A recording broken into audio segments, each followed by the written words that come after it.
Living a creative life means adventure for graphic designer and artist Claudia Ramos. From her studio in California, Claudia connects with creatives around the world through a signature style that celebrates her heritage, her family, and her upbringing. Lessons learned in childhood taught Claudia to live a creative life with joy, regardless of her circumstances. She shares that even shedding a few tears is part of the process. On this episode of the Wendy Crafts podcast, you'll learn how Claudia's life lessons can generate gratitude, healing, and humility.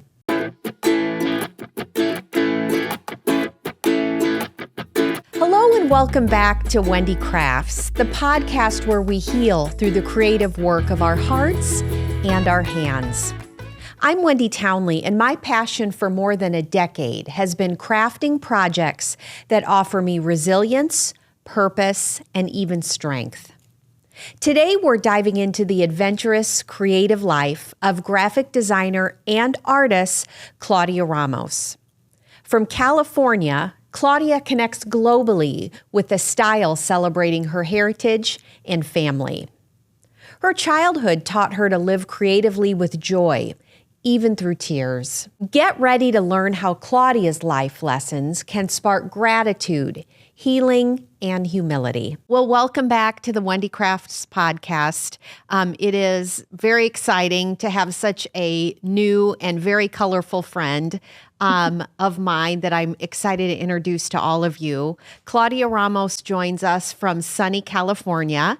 We're very happy to have you here, and I am thrilled to be able to learn more about your creative journey. So thank you, Claudia. Well, thank you for bringing me here. I'm so excited to be here and see each other because we just got to at Palm Springs. So it's so nice to catch up. I know. We'll have to hug from afar, but I remember giving you a bear hug at Alt Summit and just immediately connecting with your energy. And after we chatted, I immediately decided you needed to come on the podcast and have a conversation. So we've got good things to talk about today. Yes.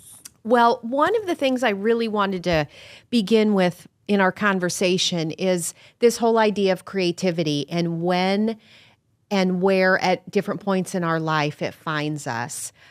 For me, it started out when I was a kid and then probably blossomed in the past 10 or 15 years. So I'd love for you to tell us today about kind of your creative journey and when you discovered that you were creative and you wanted to explore creativity in a bigger way. Yeah, I feel like the same story with you, like just as a child, like I knew that I loved drawing, but I think when I understood that it was something there more like understanding, it was like, I think like maybe around 9 years old, because my dad, he went to school he's a machinist. Okay. So he always had like the notebooks and all the cool pencils and all the cool pens. And when he would go to work, I would go to his office and get his stuff and like look at the way he takes notes, and he will do some doodles. And it just, even the texture of the paper or the smell of the pencil, like I will notice that those were the things that I was intrigued. And when I would go to the store, I would go directly to the section where the erasers were, the pencils were. So that was just me looking at things, and I'm like, oh, I want the ballpoint pen, like those type of things. And I just noticed that was something that was, compared to my sisters and my family and friends, I was noticing that I was a little bit different. And also I love doing like recording myself and like being acting and doing like recording like DJs and all that stuff. I just knew that it was the creative part. Yeah. So then when I got older, in high school, I was in AP art. So I was like, okay, I love this. I knew that I wanted to do something with art. And I was also very like nurturing with my friends. So I knew that I wanted to do something with art and nurturing. So that's where it led me to like, okay, I have something that I love and it makes me happy. So I feel like art is always like spreading joy or getting a message across or just making an impact. So I knew that art was something that I definitely wanted to pursue. And the art for you, which we'll talk about a little bit more later, wasn't just something that gave you enjoyment. You realized, it sounds like, early on that this was something you were going to share with the world? Like this was just part of what you were going to pursue with your Yeah, art? no, definitely. And I Mm-hmm. think too is for me, like, my upbringing wasn't as positive, but I Mm-hmm. felt like for me, art was very comforting. So that was a way Yeah. for me to express myself. Yeah. Whatever I was feeling. Like I had a notebook where I will write like whatever I wanted to write and draw like characters maybe that were upset or characters that were happy or Mm-hmm. anything like that. So I felt like art for me was a comforting, like for me to express myself, things that maybe I Mm-hmm. couldn't share with my parents or my Wow. family, So these are things that art was always comforting for me. So I knew that how art was so, I don't know, it just was putting me to feel happy or sad, whatever I was feeling, it just, Yeah. I knew it was something comforting. So I knew Safe. that, yeah, safe. It kept me safe. Yes, Yeah, exactly. that's what Yeah. I hear you saying. And my insides are lighting up because as you're describing your dad's work materials, the paper and the pencils and the pens, I'm thinking of the lined paper that we received in grade school when we learned cursive. It was Yes. like that beige colored paper that had the blue line and the red line. And I remember hoarding that. And I was the same way with like pens and pencils. And no one in my house that I can really recall had a lot of it, but I just remember that very tactile experience discovering Right. that. And then much like you realizing like I could make something with this stuff. And I don't Yes. know what, but it makes me happy to think about that. So Yeah. And it's just good so, like, memories. you're in your own little world when you touch the Yeah. paper like that. Even the paper, people might Yeah. just say it's just a paper. But I was like, even the way when the pen will touch the paper and how it Yeah. felt, like, Uh-huh. you can tell the difference of different pens, how Oh, it feels on paper. absolutely. And a number two pencil versus a Yes. mechanical pencil. Yes. Like that's Yes. a whole other episode that no one will listen to, but still. It makes us happy. Yeah, it does. It does. Well, I'd love for you to talk a little bit more about the feeling of creativity, because that's one of the things, and being creative, that's one of the aspects of this podcast that I love in talking to different people is when you were younger, it made you feel happy and it was enjoyable and it made you feel safe. How does that compare today as a grown, mature woman when you're being Oh, creative? yes. I feel, well, now when you're working in the corporate world, which is Mm-hmm. 6 years ago, I was working for Hasbro like 4 years ago. I was there for 6 years. Okay. Well, wait, no, yeah, I quit 4 years ago. Sorry. That's okay. We're Going at back, that age where going backwards. Yeah. timelines are fuzzy. Yes. And so when I was working there, it was just so much like stress. I mean, I loved what I was doing because it also was creativity, working on Mm-hmm. fashion dolls and doing the textile design on all the fashion dolls. That was my job. And I was there for Amazing. 6 years. But at the same time, there was so much, adulting. There's so much pressure from like being a Mm-hmm. mother, a wife, and also dealing with the pressure at work.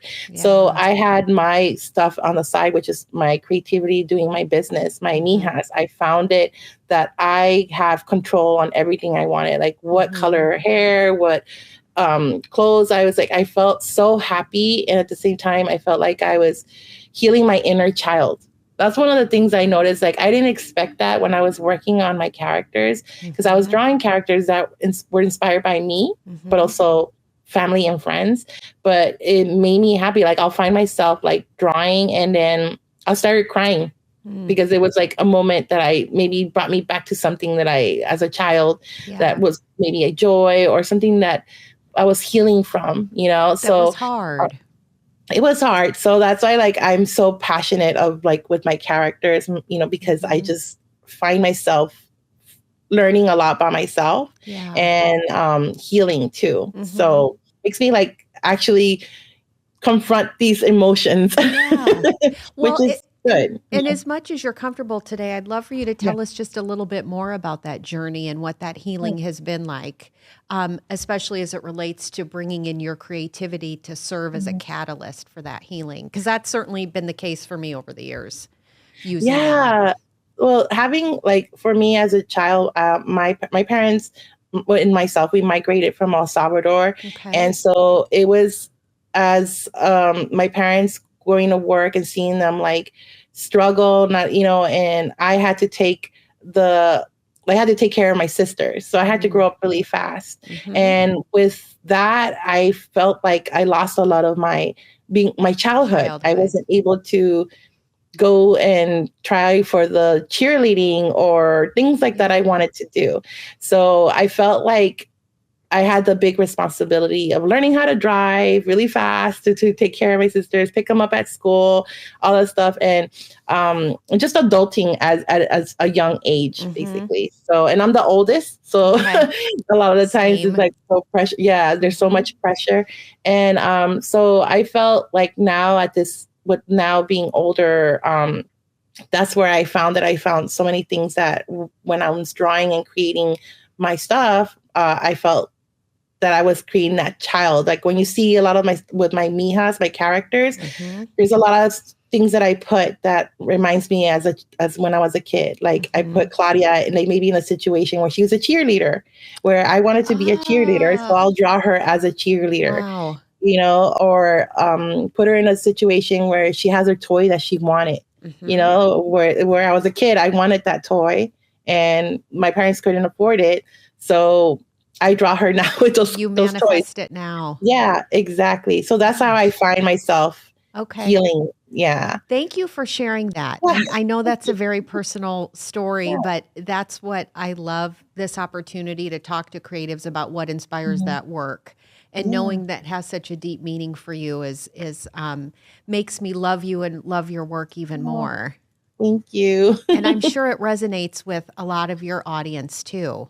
Yes, definitely. I feel like I get a lot of people that tell me that thank you so much for sharing and being very vulnerable, you know, because I also kind of, when I draw these, I kind of explain a little bit too on my socials, like what's behind that story. I started creating these little, call them mini novellas, but they're comic stories of little Claudia doing like, you know, like I said, the toy, like sharing like how she wanted a toy and her friend had a toy that was broken and she ended up fixing it. And now she has her toy that she always wanted because her friend was going to get rid of it. And so she's like, I can fix it. And then it happened. And true story, it did happen where the neighbor this might sound a little bit off, but my neighbor, they would throw away their toys and they would put it in a box. And my dad would be like, let's go to Trash R Us. Toys R Us. And we will laugh. And we're like, yeah, Trash R Us. And we'll actually go to the box and we will, like, I wanted this strawberry shortcake little house, but it had wheels, like a house.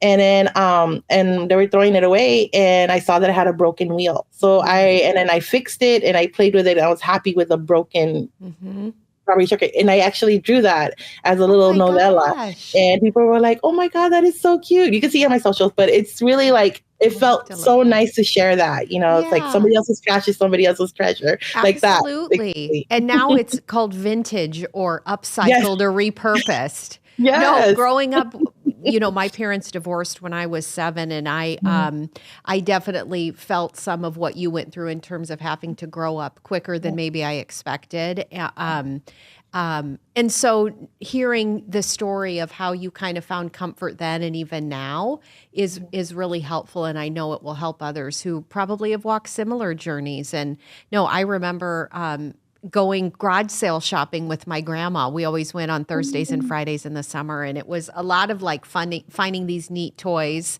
that to what you're saying, what someone else didn't want was like the best thing. And I was all about strawberry shortcake as well. Yes. They're back. I know. And Care Bears are back. Care Bears all too. of it. I'm waiting for Rainbow Bright. That will be Rainbow Bright. Oh, can't wait.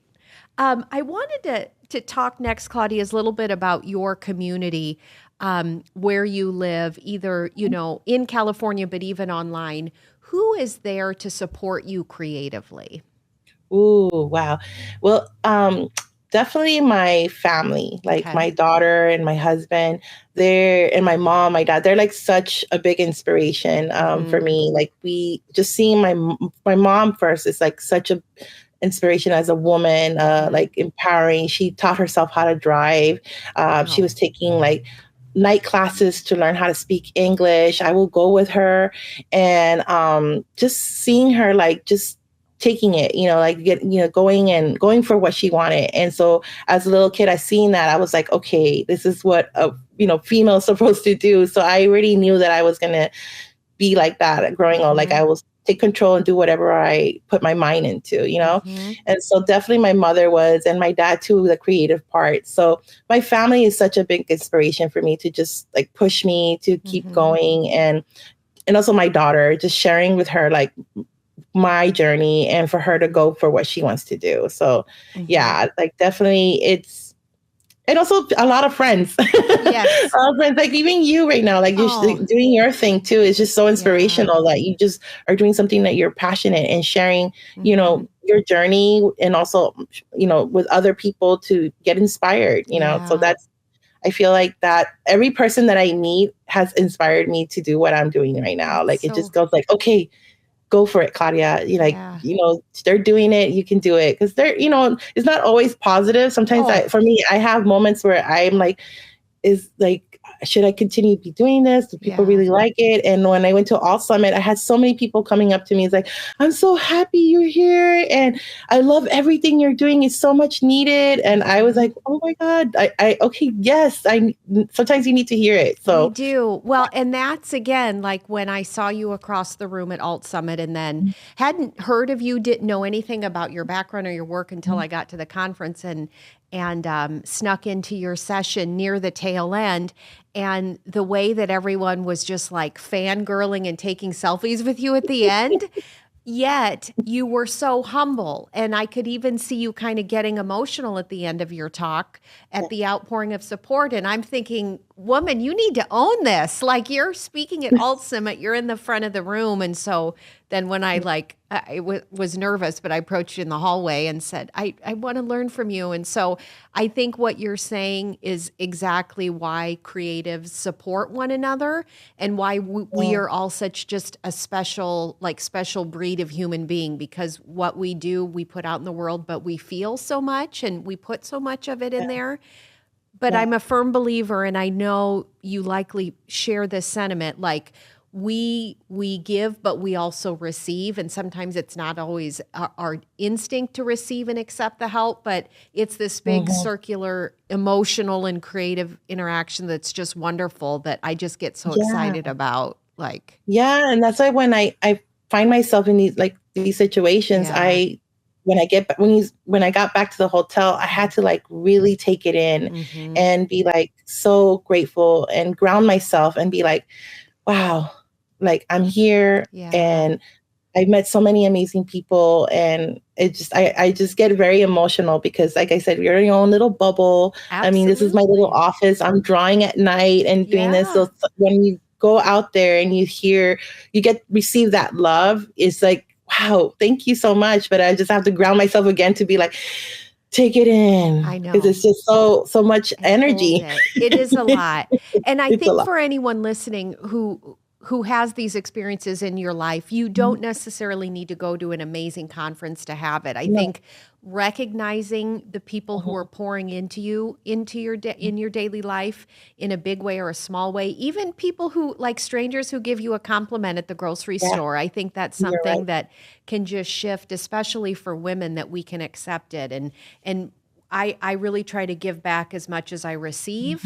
And that just makes, as like silly as it sounds, it just makes the world, I feel, much more colorful and alive and kind and supportive. And we have no shortage of that, of needing that right now. Yeah, definitely. Yes. It's so key.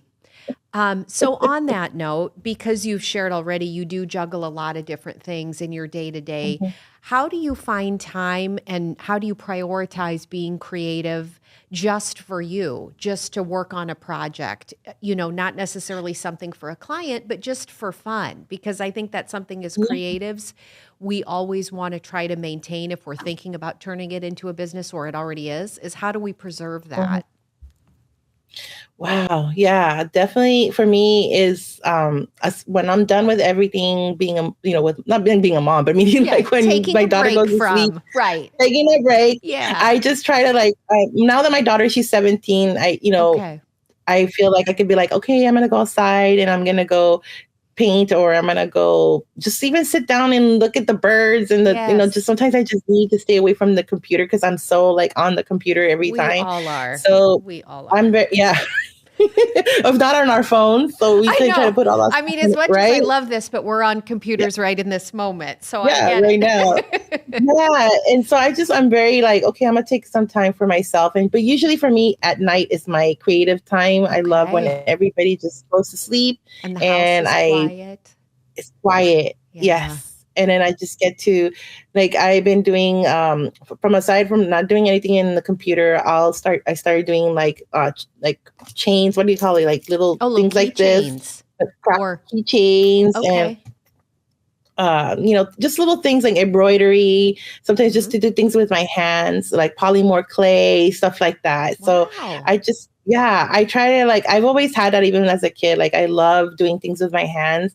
But like I said, once I got in the working field, I'm a graphic designer, so everything's mostly on the computer. So sometimes I just try to do things like be outside in nature and be something with my hands. So I'm always I just try to do things at night, but if I can do it in the day, I'll tell them like, okay, I'm going to go step outside. Yeah. It's my me time. So good. I'm thrilled to hear how honest you are about needing that, but also about protecting that time. Yeah, but it took me a while. Because like I said, as being the oldest and taking the role of growing up really fast, I was always like running, like always on, like just doing things. And what's the next project? What's the next project? Until I think once I hit 40, I was just more like, I had to like think about Claudia. What does Claudia want to do? And it took me a while, but I'm happy that I found that I found my voice, that I was like, okay, it's time for me, because I did see myself getting sad. I was getting sad. That's why I left my last job, because I wasn't loving anymore what I was doing, because I felt it was just too much, and it was also during COVID. So that was another thing. A lot of pressure, so much scaring. I had a family that passed away with COVID. So it was also scary and emotional. So I felt like I was just taking care of myself, my mental, I needed a mental break. So I was like, I need to follow what I want to do. I felt that during COVID, especially. I got there. I know many people I know did as well. It was no longer an optional to take care of ourselves, and it no longer could be pushed down like the list of priorities. For some of the reasons is like our work lives look completely different. So it wasn't as if I was trying to, get out the door by 8 a.m. every day to get to my desk. So for that reason, it forced so many, myself included, to be really introspective. And I will say, I think that's one of the things that has come out of COVID that's been good is for me personally, am even more aware of what I need and what I don't need in my life. And I try to make space for it, because if I don't, it is things do not go well. It is not sunshine and rainbows at all. It's so true. I feel like you're not the only one that has said that. Like I feel the same way that, and other friends that I know that are creators too. It got us to just really think about what we want to do, or start something new, a business, or do creative stuff, a project that you've been wanting to do for a while, because we were at home. We couldn't go. Yes. So that was it. Yeah. So it was just like, got me thinking. So I was like, okay, I'm gonna go for it. So yeah. What advice can you give to women who are sitting there listening to this right now and who want to be creative, or they're curious about exploring creativity, but they don't think they can either make the time, or that they're thinking of it as less of a priority? But clearly, as we've talked already today, being creative is in both of us, and it's something we need to do every day: drinking water, breathing air, being creative. How can you explain that need to another woman who says, I would love to, but I could never fill in the blank? How can we get her there? I could never, right? Yeah. I think well, first of all, you're listening to this, so I hope you feel motivated and just go for it, taking the time. If you can take the time to listen to this right now, then you can put a little time to just put let's say you've been wanting to bake, just take maybe an hour of just exploring online and finding some recipes, anything that you're passionate, just take a little bit of a break to just for yourself. I know it's hard, but maybe just an hour and just listening to a podcast or watching a YouTuber doing their own thing, and then getting inspired and writing down what you want to do, what you've been wanting to do. Yes. Write down what is something that you've been wanting to do for a while. Like, I want to start doing embroidery. There's so many classes on YouTube that you can watch of somebody teaching how to do embroidery, and just go to the store, and buy the products and then get an hour to do it. So I just feel like it's just taking the leap just to go for it. So like put yourself first. I know you have family and everything like that, but sometimes it's not selfish, because I used to think of it as selfish. I used to be like, I'm being selfish doing this, but I was like, no, because nobody else is going to do it for you. No. So you have to do it for yourself. Yes. Yeah. So definitely, taking those small steps. I love how you describe that. And I spoke to another guest for the podcast. Her name is Elise Speed, and she's an incredible crochet artist. Wow. And she described getting into crochet in the exact same way that you're describing. Like, if you decide you want to pursue it, don't set yourself up to say, okay, today I'm going to master the art of crochet or needlework. No, step one is you're going to, maybe write out what you want to do. Step two, on another day, watch the video. Step three, go to the craft store, look online.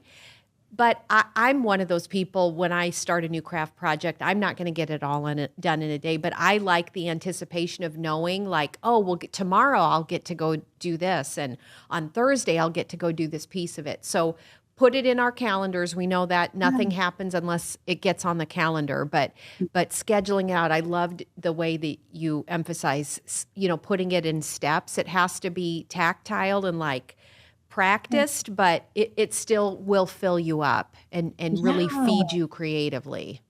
Definitely. It just takes, like, I didn't know how to do embroidery, and I just went online. And that's hard. Like, that is not an easy skill. I've tried. No, me too. But then I can see, like, I will take pictures of all from the one that I started in the beginning, and then to the one that I, like maybe my 6th or 7th one that I did, and you can see the difference, because you're starting to know like how to do everything. It's just, it's like learning how to ride a bike, little by little. So, but a lot more fun. I think a lot more fun. And give yourself permission to mess up. I don't want to say like complete fail, but mess up and say, okay, tomorrow I'm going to try it again. Yeah. And you'll impress yourself. Where you're like, oh, I'm shocked. I know. And finding the community online who can support you. And I know when I just started getting into crafting, I joined some craft groups on Facebook, and definitely saw like the beginners like me and the much more advanced. And I learned from all of them.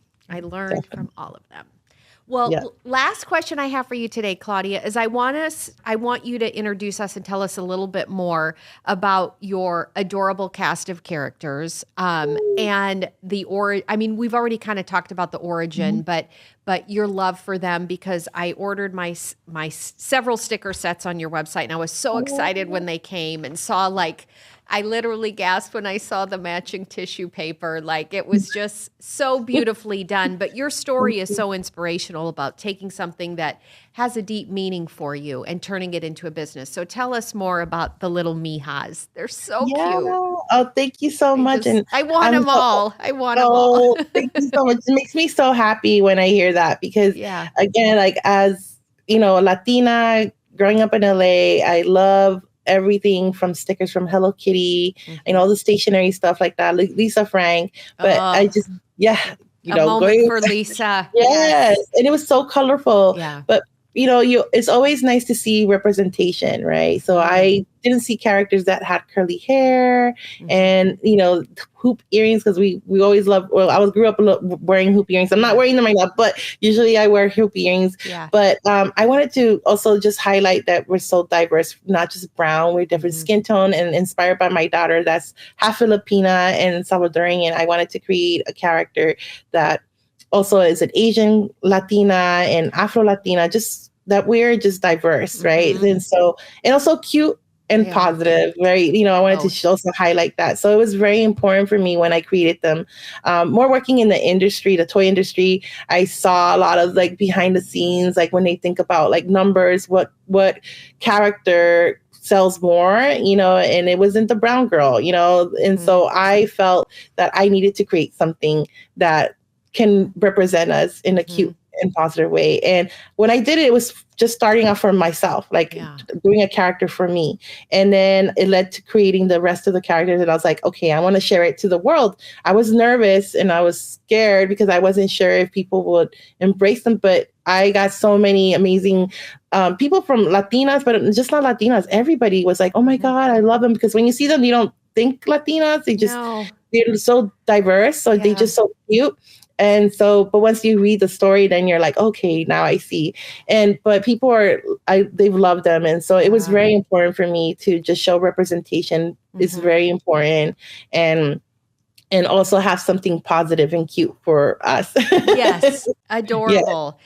That's so well said. And now kind of knowing the origin of all of their stories and knowing how much of your heart put into it. I look at them here sitting on my table and I think this is going back to what we talked about, this is a very safe community of little people. Like they are adorable and cute, but very safe and loving and warm. And if that's what sparks our joy, so be it. I think getting that as we receive it through our creativity, and you're certainly embodying that and putting it out in the world in such an adorable way with such meaning is so important, and we're better for it.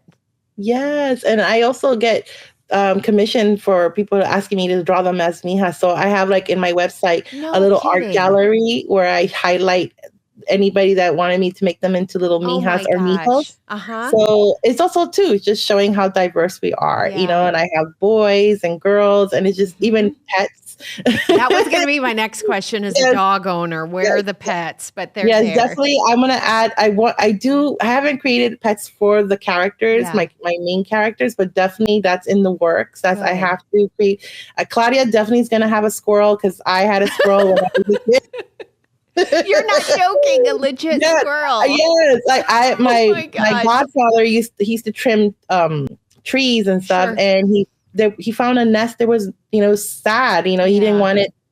He didn't find the mother, so he went up to my dad and he's like, "I found a baby squirrel. Do you want it?" And my dad's like, "Yeah." And so I was like, "Oh, a pet squirrel!" And then the pet squirrel just went to like, oh my gosh, his name was Pancho. Yeah, we need that squirrel this year, please. Yeah, so definitely Claudia will have a Pancho. Good, but yeah.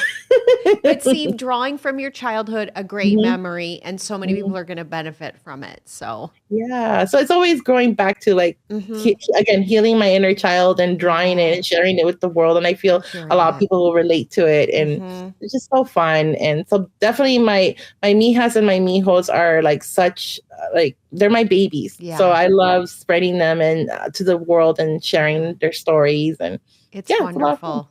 Well, Claudia, this has been such a delight. Thank you so much for your time today. Thank you. This is so much fun. Absolutely. I'm thrilled with what you shared with us, and I know your story will inspire so many. So keep drawing and keep being beautiful and putting your heart out into the world. It's really making a difference. Thank you so much. That means a lot. Absolutely. Thank you. I'd like to again thank Claudia for joining us on today's episode, where we learned more about the heart that drives her creative work. Claudia's daily habits are the building blocks for enhancing your own life, with gratitude at the center. Download the PDF in today's show notes to discover the colorful and creative world of Claudia Ramos and how your life can spark such joy.